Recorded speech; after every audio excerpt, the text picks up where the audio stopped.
तो क्या है पहला पार्ट, ये देखना। तो इसमें पहला पार्ट क्या है कि नासत विद्यते भाव, असत। इस संसार में दो शब्द बता रहे जो असत और सत। तो असत मतलब आप बोलते हैं सत्संग बोलते हैं ना, तो सत्संग का क्या मतलब है? सत्संग, सत का क्या मतलब है? साधु, तो हाँ, तो सत शब्द का क्या मतलब है? हाँ, जो हाँ उचित नहीं, लगता है हमें ऐसा सत बोल रहा है ना। सत का मतलब जो चिरस्थायी, इटर्नल, चिरस्थायी। और असत का मतलब जो क्षणस्थायी, जो नष्ट हो जाने वाला। कोई भी असत चीजें, असत संग मतलब उस संग में जो भी आपको प्राप्त होने वाला है वो सब क्या हो जाएगा? नष्ट हो, एक दिन नष्ट हो। और सत्संग मतलब उस संग में आप जो भी प्राप्त करने वाले है, जो आप वहां पे उस कार्य कर रहे हैं, उस संग में जाके वो सारे आपके लिए क्या है? रहने वाला, वो आपको सत तक ले जाएगा, वो आपको शाश्वत जीवन तक प्रदान करने वाला है।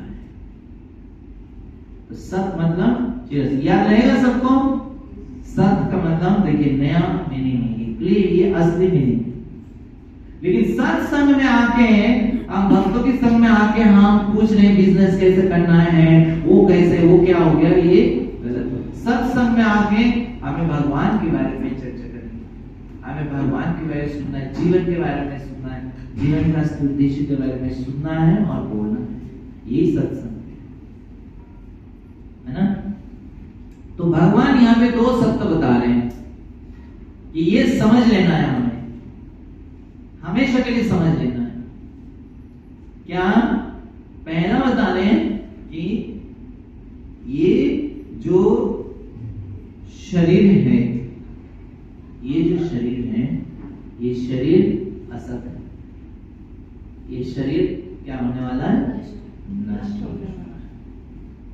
एक दिन ये नष्ट होगा या नहीं होगा?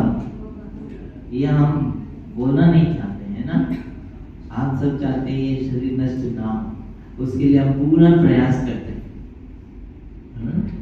तो प्रयास तो हमें करना है, लेकिन एक दिन ये नष्ट होगा। भगवान बता रही है सत्य है, और इसको जान लेना अच्छी बात है।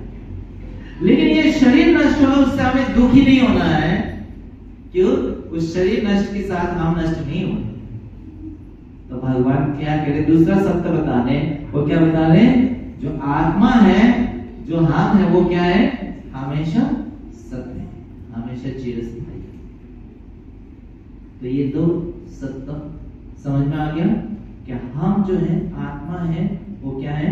हमेशा चिरस्थायी है, और ये जो शरीर है ये नष्ट होने वाला है। अब जब ये सत्य को हमें अगर समझ लिया, इस सत्य को अगर किसी ने समझ लिया, भक्ति विनोद ठाकुर एक भजन में गाते हैं, जीवन अनित्य सार जानो, जीवन अनित्य जानो सार। ये जान लो, ये जितने भी ज्ञान आप प्राप्त करते हैं कॉलेज में, स्कूलों में, सब जगह पे, उसके अगर आपने सच में ज्ञान प्राप्त किया तो आपको ये समझ में आ जाना चाहिए, ये सार है सारे ज्ञान का, कि ये जीवन अनित्य है। ये जीवन जो भी आप जिस घर में हैं, जिस पोजीशन में हैं, जो भी चीजें, ये आपको एक दिन छोड़ना है। ये एक दिन आपसे चला जाएगा, आप छोड़ो या नहीं छोड़ो, चला जाए। ये सार है, इसको समझ। ये नहीं समझना, भ्रम में नहीं रहना कि ये चीज मेरा है और मेरा ही रहेगा। सार है, चला जाए। तो ये ज्ञान लेकिन समझ में आया कि नहीं आया? समझ में आया कि नहीं आया, कैसे पता लगेगा? हमारे एक्शन से पता लगेगा। कि आप किस चीज के लिए एक्ट कार्य कर रहे हैं। अगर ये शरीर के लिए हम कार्य कर रहे हैं, सिर्फ शरीर के लिए कार्य मतलब खाने के लिए, सोने के लिए, और शरीर को जो अच्छा लगता है, शरीर को गर्मी में ऐसे ही अच्छा लगता है तो वहां पे बैठे रहेंगे। तो शरीर के लिए अगर हमें अच्छा लगता है और उसके लिए हम कार्य कर रहे हैं तो क्या हम असत के लिए कार्य कर रहे हैं और वो अल्टीमेटली नष्ट हो जाता है। तो कि जिसको वो ज्ञान है वो असत के लिए कार्य करेगा। वो किसके लिए कार्य करेगा? वो जो सत है, आत्मा के लिए कार्य करेगा। जो आत्मा के लिए जो श्रेय है, आत्मा क्या चाहता है हमारा, है ना, उसके लिए कार्य करेगा। और वो क्या है? वो भगवान की भक्ति।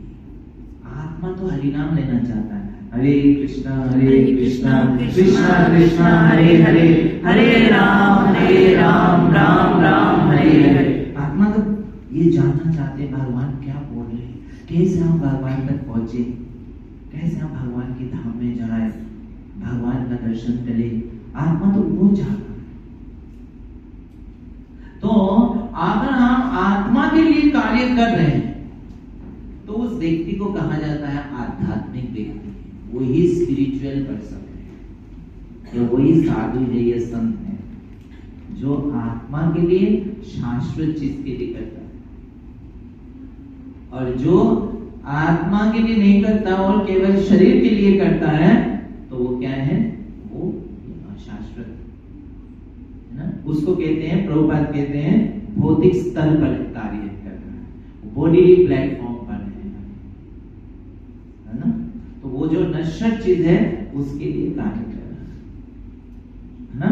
तो ये अगर सत्य समझ में आया तो हम लोग क्या है? आध्यात्मिक चीज के लिए करेंगे। तो इसलिए जो बुद्धिमान व्यक्ति जिसको इसको समझ में आ गया वो क्या है? वो अपना समय को जितना आवश्यक है सिर्फ उतना ही शरीर के लिए लगाता है और बाकी समय क्या है? आत्मा की प्रगति के लिए लगाता है, आत्मा की शुद्धिकरण के लिए, क्योंकि वही हमारा साथ रहता है, वही हमारा असली परिचय है। और हमारा इस जीवन का असली लक्ष्य क्या है, जो हम बता रहे हैं, हायर पर्पस क्या है इस जीवन में, कि हम भगवान को प्राप्त करें। इस जीवन के बाद हम भगवान की धाम में प्रवेश करें।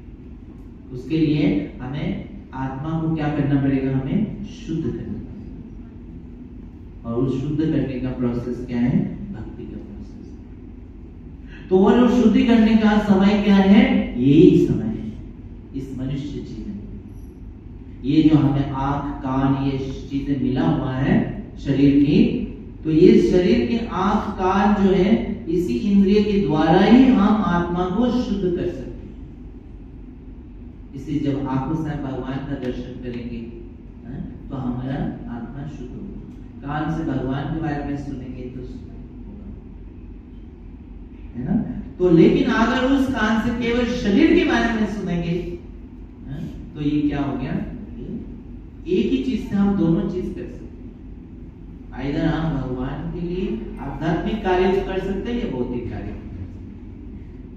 हमारे ऊपर है कि हम उसको कैसे यूज करें। तो जिसको ये समझ में आ गया कि ये जो भगवान श्लोक कह रहे कि ये शरीर रोक नहीं सकता, कितना भी कर ले, कोई कितना भी वो कर ले, शरीर को त्याग नहीं करेगा। और बुद्धिमान व्यक्ति क्या करता है? वो त्यागने का तैयारी करता है। तो बिना तैयारी का क्या होगा? अचानक से आएगा और अचानक से छोड़ना पड़ेगा। तो प्रभुपाद कहते हैं ये जीवन क्या है? Is a preparation for the final exam which is death. इसलिए तैयारी का ये समय है। और भगवान ये बता रहे हैं कि इसको हमें समझना है, हमारा शरीर भी अशाश्वत है और दूसरे का भी शरीर अशाश्वत है। ठीक है, तो चलिए आगे एक दो और श्लोक पढ़ लेते हैं। 17 श्लोक अविनाशी तु तद्विद्धि